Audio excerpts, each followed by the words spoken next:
बिस्मिल्लाहिर्रहमानिर्रहीम। अस्सलामु अलैकुम स्टूडेंट्स। हमारा लेक्चर नंबर 10 स्टार्ट हो रहा है अब ये।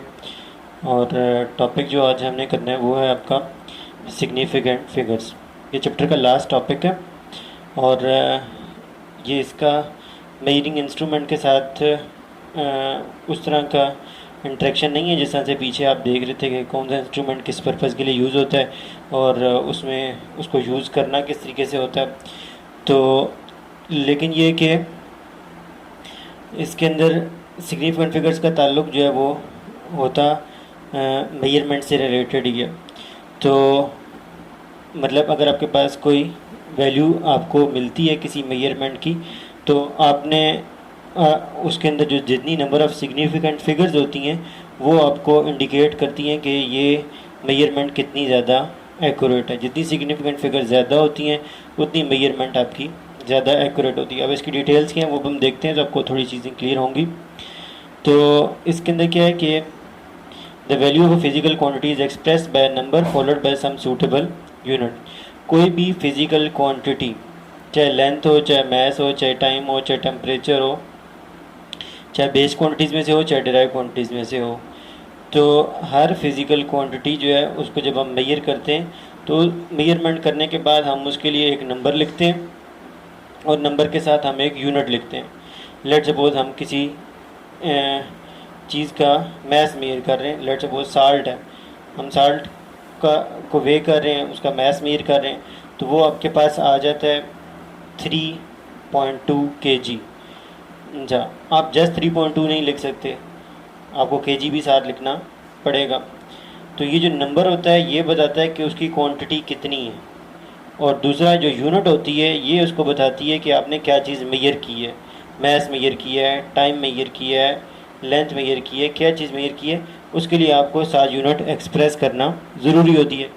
तो ये स्टार्ट में यही बात जो है वो बुक वाला हमें बता रहा है। The value of a physical quantity is expressed bye a number, कि कोई भी फिजिकल क्वांटिटी है उसको अगर एक्सप्रेस करें तो उसके लिए आपको क्या करना पड़ेगा, एक्सप्रेस बाय अ नंबर, एक नंबर लिखना पड़ता है followed by some suitable unit, और उसके बाद आपको एक सूटेबल यूनिट भी साथ लिखनी होती है। Every measurement of a quantity is an attempt to find its true value. हम मेजरमेंट करते क्यों हैं, उसकी वजह ये होती है कि हम अंदाज़ा भी लगा सकते हैं, लेकिन अगर हम अंदाज़ा लगाएंगे तो वो हमें उसकी एग्जैक्ट वैल्यू का पता नहीं होगा। लेट सपोज 4 kg शुगर होगी, हम देख के अंदाज़ा लगाएंगे तो हो सकता है हम कह दें 5 kg है, और हो सकता है हम कह दें 3 kg है। तो इसलिए मेजरमेंट करना ज़रूरी होती है ताकि आपको उसकी ट्रू वैल्यू, उसकी एग्जैक्ट वैल्यू, उसकी एक्यूरेट वैल्यू का पता चल सके। दूसरी बात ये होगी। अब तीसरी बात वो कहता है कि अब अगर आप मेजरमेंट कर रहे हैं और किस लिए कर रहे हैं, ताकि उसकी एक्यूरेट वैल्यू को पता चल सके। तो मेजरमेंट के बाद जो एक्यूरेसी होती है कि आपकी मेजरमेंट कितनी ठीक हुई है, वो 3 चीज़ों पर डिपेंड करती है। कितनी चीज़ों पर? 3 चीज़ों पर। उसमें से फर्स्ट चीज़ क्या है, क्वालिटी ऑफ मेजरिंग इंस्ट्रूमेंट, कि जो आप मेजरिंग इंस्ट्रूमेंट इस्तेमाल कर रहे हैं वो कितनी अच्छी क्वालिटी वाला है, कितनी उसका लीस्ट काउंट कितना कम है। जितना लीस्ट काउंट कम होगा उतनी उसकी क्वालिटी अच्छी होगी, उतना वो आपको ज़्यादा डिटेल्ड आंसर बताएगा, उतनी आपकी मेजरमेंट ज़्यादा एक्यूरेट होगी। तो फिर इसके अलावा और भी चीज़ देखी जाती है कि उसके अंदर कोई मेजरिंग इंस्ट्रूमेंट के अंदर कोई एरर वगैरह तो नहीं है। तो ये सब चीज़ें होती हैं। दूसरी बात जो एक्यूरेसी को डिफ़ाइन करी होती है कि वो कितनी ज़्यादा मेजरमेंट एक्यूरेट है, वो ये चीज़ है कि जो ऑब्ज़र्वर है, जो मेजरमेंट कर रहा है, उसके पास उस मेजरिंग इंस्ट्रूमेंट को इस्तेमाल करने की कितनी महारत है, स्किल कितनी है उसके पास। तो ये भी हो सकता है कि मेजरिंग इंस्ट्रूमेंट बहुत अच्छी क्वालिटी का वो इंपोर्ट करके लेकर आया हो और जो है, लेकिन उसको सही तरीके से यूज़ ना करने आता हो, तो फिर उसका भी कोई फ़ायदा नहीं है, वो उसकी मेजरमेंट इतनी एक्यूरेट नहीं होगी। तीसरी चीज़ है कि कितनी ज़्यादा नंबर ऑफ़ ऑब्जर्वेशंस या कितनी ज़्यादा नंबर ऑफ़ मेजरमेंट्स उसने ली हैं, या नंबर ऑफ़ रीडिंग्स उसने कितनी ज़्यादा ली हैं।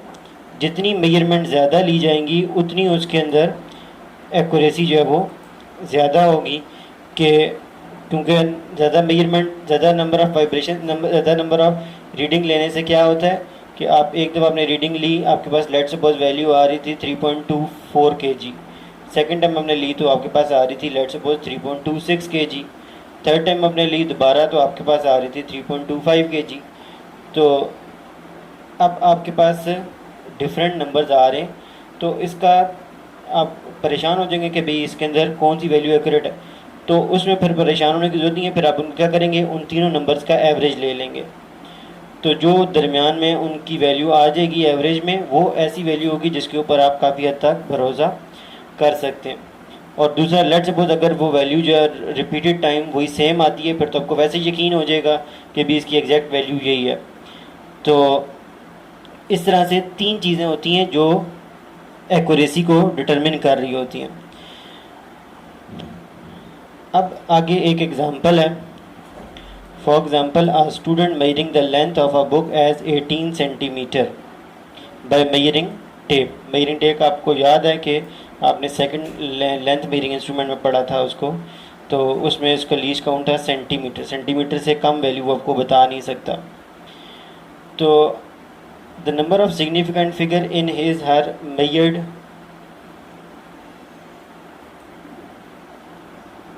Value are 2। उसमें दो डिजिट उसके पास आ रहे थे 18 सेंटीमीटर में 1 और 8। तो अब उसके पास ये दोनों नंबर उसके सिग्निफिकेंट फिगर्स होंगे, ये दोनों डिजिट उसके सिग्निफिकेंट होंगे। अच्छा,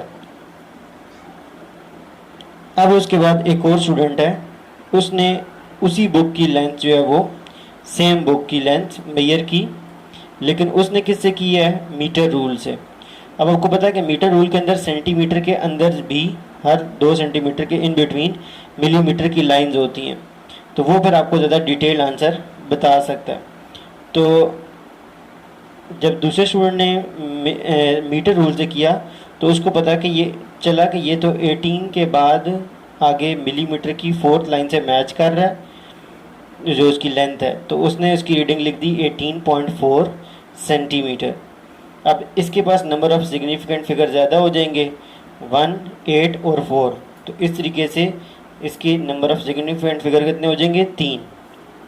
अच्छा, अब यहाँ पर क्या है कि जो पीछे उसने मेजरमेंट की थी 18 सेंटीमीटर उसने लिखा था, उसमें जो 1 वाला डिजिट था ये एक ऐसा डिजिट था जिसके ऊपर तो वो 100% यकीन रख रहा था कि ये 1 और 8 एक्यूरेटली नोन डिजिट है 1 वाला।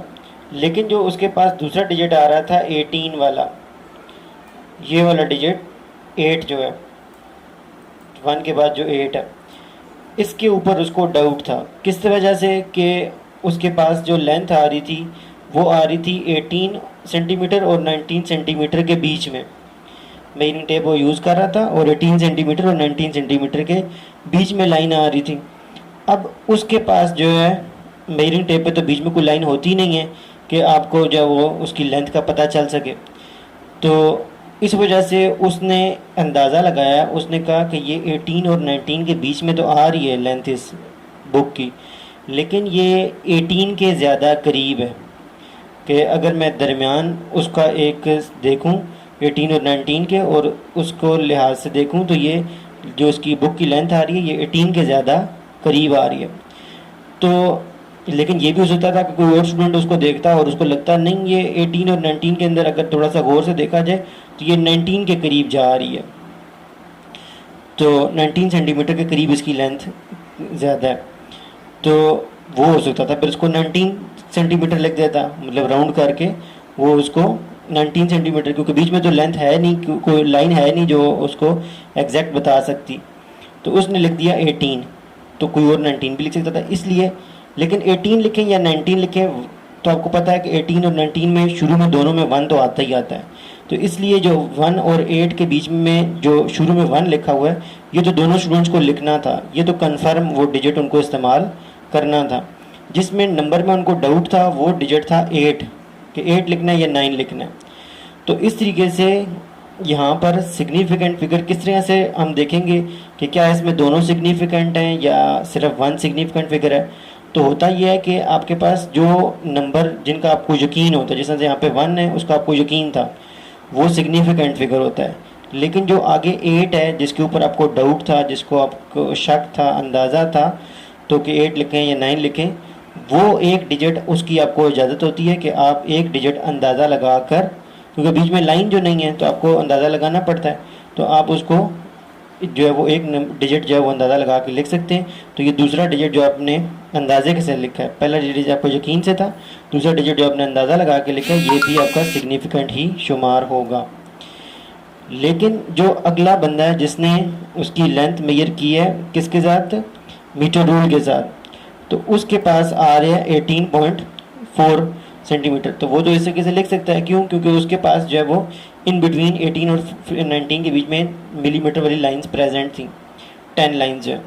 तो अब जब उसने लिखा तो उसने उसको देखा तो वो लाइन आ रही थी 18.4 के साथ मैच हो रही थी, तो उसने 18.4 लिख दिया। अच्छा, अब क्योंकि वो 18.4 के करीब आ रही थी लाइन, या 4 के साथ टच हो रही थी, या 4 और 5 के बीच में आ रही थी, तो उसने कहा कि जो भी है, अब ये मैं इसको 19 तो नहीं लिख सकता, क्योंकि अब मुझे यकीन है कि ये 18.7 हो, 18.8 हो, 18 और 19 के बीच में मेरे पास लाइन प्रेजेंट्स हैं, इसलिए मैं इसको 19 कभी भी नहीं लिख सकता, मुझे उसको एग्जैक्ट लिखना पड़ेगा। तो उसने उसको देखा तो वो 18.4 और 18.5 के बीच में आ रही थी, तो इसलिए उसने उसको जना अंदाज़ा लगाया कि जी मैं इसको 18.4 लिख देता हूँ, क्योंकि ये 18.4 और 18.5 के जो बीच में लाइन है, ये मुझे लग रहा है कि ये 18.4 के ज़्यादा करीब इसकी लेंथ आ रही है। तो उसने उसको 18.4 सेंटीमीटर लिख दिया। तो अब उसने उसको 18 का तो पूरा यकीन है, लेकिन जो उसको डाउट है वो 4 और अगले डिजिट 4 पे लिख है कि ये उसने 4 लिखना है या 5 लिखना है।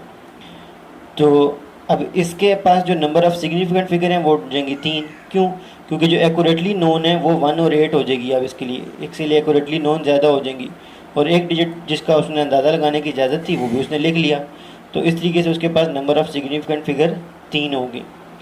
तो ये बात हमने यहाँ पर सीखी कि जितना आपके पास ऐसा इंस्ट्रूमेंट हो जो जितनी आपको ज़्यादा डिटेल दिखा सकता है, तो जिसका लीस्ट काउंट कम होगा, जो आपको ज़्यादा बारीकी से वैल्यू बता सकता है, उसके अंदर नंबर ऑफ़ सिग्निफिकेंट फिगर्स बढ़ती जाती हैं। तो ये इन 2 पैराग्राफ में हमने ये चीज़ सीखी है। अब जो आपने इसका आंसर लिखना है इस टॉपिक का, वो यही कि इसको आपने लिखना है एक्सप्लेन सिग्निफिकेंट फिगर, क्योंकि लॉन्ग का टॉपिक है। इसमें आपने आंसर क्या लिखना है कि इसके अंदर आपने ये सारा टॉपिक जो यहाँ से स्टार्ट हो रहा है the value of physical quantity से, ये आपने सारा लिखना है। फिर उसके बाद ये फॉर एग्जांपल वाला ये पैराग्राफ भी, और इसके बाद जो अगला पैराग्राफ आपको समझाया गया है ये वाला पैराग्राफ, ये वाला भी आपने लिखना है। अच्छा, अब उसके बाद एक थर्ड स्टूडेंट निकल आया, तो उसने भी उसी बुक की लेंथ मेजर की, लेकिन उसने लेंथ मेजर करने के बाद क्या लिख दिया, मीटर रूल से भी, उसने भी मीटर रूल से की, लेकिन उसने लिख दिया 18.425, 18.425। अब बात क्या चल रही थी कि भाई जो बंदा मीटर रूल से कर रहा है उसके पास 18 और 19 के बीच में लाइंस प्रेजेंट है मिलीमीटर की, और उसने जब लाइन को गौर से देखा तो उसकी लाइन जो है वो आ रही थी, लेंथ उसकी आ रही थी 18.4 और 18.5 की जो लाइन है मिलीमीटर वाली, उनके बीच में आ रही थी। उसने अंदाज़ा लगा के 18.4 लिख दिया, कोई दूसरा अंदाज़ा लगा के 18.5 भी लिख सकता था। अब वहाँ पर 18.4 और 18.5 के बीच में कोई लाइन नहीं थी जिसको वो देखता और चेक करता कि भाई ये 18.4 के आगे उसकी लेंथ एग्जैक्टली कितनी है, क्योंकि 2 मिलीमीटर के बीच में फासला इतना कम होता है कि मीटर रूल पे उसके बीच में लाइन लगाई भी नहीं जा सकती। अब इस बंदे ने क्या किया कि लेंथ लिखनी तो 18.4 थी या 18.5 थी, उसने उठा के क्या लिख दिया 18.425। उसने आगे खुद से 2 डिजिट लगा दिए कि भी मैं शो करूं कि जी मैंने इसको ज़्यादा बारीकी से मेजर किया है। तो अब ये जो उसने आगे 25 लिखा है, इन नंबर्स की कोई सिग्निफिकेंस नहीं होगी, इनकी कोई इंपॉर्टेंस नहीं होगी। सिग्निफिकेंट का मतलब होता है इंपॉर्टेंस। तो इन 2 नंबर की जिनका उसके पास कोई जो है वो दलील ही नहीं है कि ये 25 वो कहाँ से लेकर आया, जब वहाँ पे कोई लाइंस ही मौजूद नहीं थी 18.4 और 18.5 के बीच में जिनको वो कंपेयर करके आगे की वैल्यू बताता। तो जब उसके पास इस तरह की कोई लॉजिक नहीं है जिससे वो जिसको दिखा के वो इन नंबर्स को दिफा कर सके कि ये उस नंबर कहाँ से लेकर आया। ऑलरेडी वो 18.4 और 18.5 के बीच में शक में पड़ रहा है, तो फिर 18.425 तो आगे नंबर डिजिट्स लिखने की उसके पास मीटर रूल से कोई इजाज़त ही नहीं बनती। इसलिए बेशक वो आगे 18.4 के बाद 25 लिखता है, 35 लिखता है, 358 लिखता है, जितने मर्जी डिजिट लगाता है, तो क्योंकि एक नंबर जो 18.4 था उसमें 4 जो था वो ऑलरेडी उसने ये वाला डिजिट अंदाजे से लगाया हुआ था। तो इसके बाद अगर वो जो है ना आंखें बंद करके अंदाज़ा लगाई जा रहा है तो उस अंदाजे की कोई अहमियत नहीं है, उन डिजिट्स की कोई इम्पोर्टेंस नहीं है। और अगर वो इस तरीके से हमें लेंथ लिख के देगा तब भी हम उसकी जो सिग्निफिकेंट फिगर हैं वो हम 3 ही कंसिडर करेंगे। कौन से? 1, 8 और 4। 1, 8 एक्यूरेटली थे और 4 उसका अंदाजे वाला डिजिट था। 2, 5 की हमारे नज़दीक कोई इंपॉर्टेंस नहीं होगी, वो बेशक लिखता है तो लिखता रहे, लेकिन हम उसको बता देंगे कि भाई आपकी मेजरमेंट में 3 सिग्निफिकेंट फिगर्स हैं। अब ये मैं पैराग्राफ आपको यहाँ से रीड करके बता देता हूँ कि ये यहाँ पर सिग्निफिकेंट फिगर्स मेजरमेंट के लिहाज से यहाँ पर क्या डिस्कशन हमने की है। For example, a student measure the length of a book as 18 centimetre using a metre measuring tape. The number of significant figure in his her measured value are 2। उसके दोनों डिजिट जो वो सिग्निफिकेंट होंगे। पहला 1 जो था वो उसको यकीन था और दूसरा ये कि 8 है या 9 है उस पर उसको शक था। तो while the digit 8 is doubtful digit for which the student may not be sure. तो उसके बहरहाल 2 सिग्निफिकेंट फिगर होंगे। Another student measures the same book using a ruler and claim its length to be 18.4 centimetre. उसने length major की तो उसके पास कितनी आ रही थी? 18.4 सेंटीमीटर। लेकिन अब वो मेजर कर रहा है किससे? मीटर रूल से, अच्छा, या रूलर से। तो in this case all 3 significant figure are in this case all the 3 figures are significant. 1, 8 और 4 तीनों सिग्निफिकेंट होंगे। इसमें 1, 8 का उसको पूरा यकीन है, आर एक्यूरेटली नॉन डिजिट, जबकि जो अगला 4 है वो उसके लिए डाउटफुल है, जिसका उसको यकीन नहीं है कि उसने 4 लिखना था या 5 लिखना था, कि वो 4 भी लिख सकता था 5 भी, क्योंकि दरमियान में उसकी लेंथ आ रही थी। A third student record the length of the book as 18.425 centimetre. Interestingly the measurement is made by using same ruler. अच्छा, तो उसने एक और ने किया तो उसने 18.425 लिख दिया और उसी रूलर को इस्तेमाल किया था उसने, वो बुक भी वही थी। The number of significant figure is again 3। को बताया ना कि वो बेशक लिखता है तो लिखता रहे, हमें उससे कोई गर्ज नहीं है। अभी भी उसके एक्यूरेटली नॉन डिजिट सिर्फ 1 और 8 होंगे और 4 उसका डाउटफुल डिजिट होगा। द डिजिट 2 और 5 जो उसने आगे लगाए हैं 4 के बाद आर नॉट सिग्निफिकेंट, उनकी कोई अहमियत नहीं होगी। It is because reading of these last 2 digit, इसकी वजह क्या है? It is because reading of these last digit can not be justified, कि इनका वो जो है वो इनकी कोई दलील वो कहीं से ला नहीं सकता कि ये 2, 5 उसने किन लाइंस को कंपेयर करके देख के उसने बताया कि उसकी लेंथ इतनी है, ये जस्टिफाई वो नहीं कर सकता।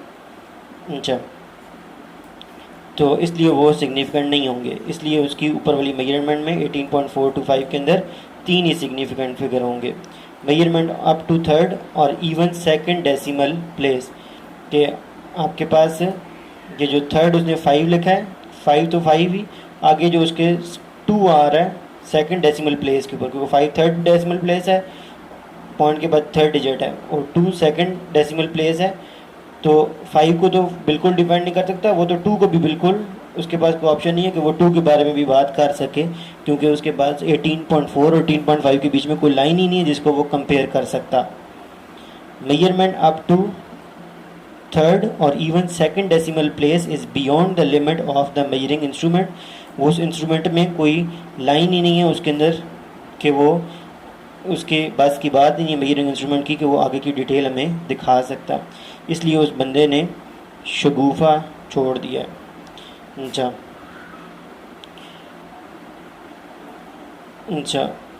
अब ये जो हमें समझ आई कि ओवरऑल पहले बंदे ने की तो 18 सेंटीमीटर, दूसरे ने की तो 18.4 सेंटीमीटर।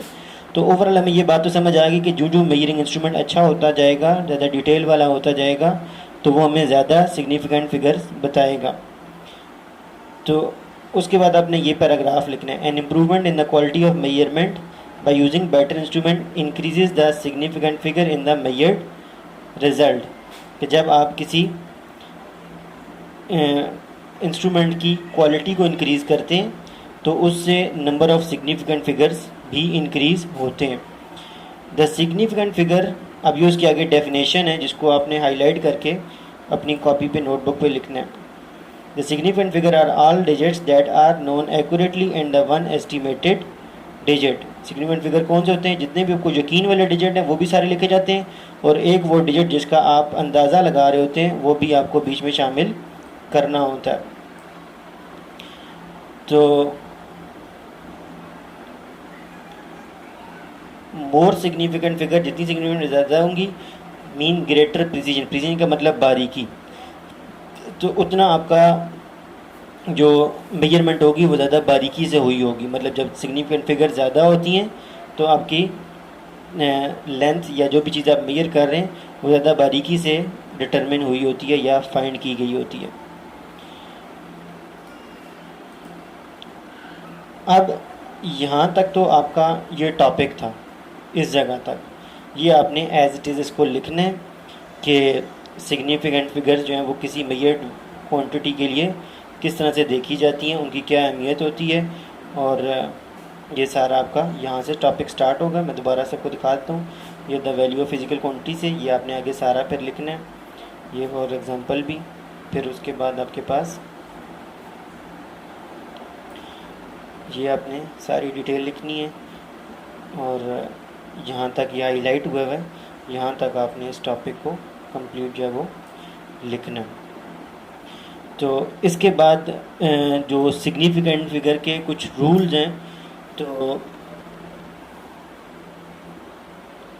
उनको हम जो है वो नेक्स्ट लेक्चर के अंदर भी लेक्चर नंबर 11 में डिटेल से डिस्कस करेंगे, क्योंकि इस लेक्चर का ऑलरेडी टाइम हमारा जो है वो एंड हो रहा है, तो हम उनको अभी डिस्कस नहीं कर सकते।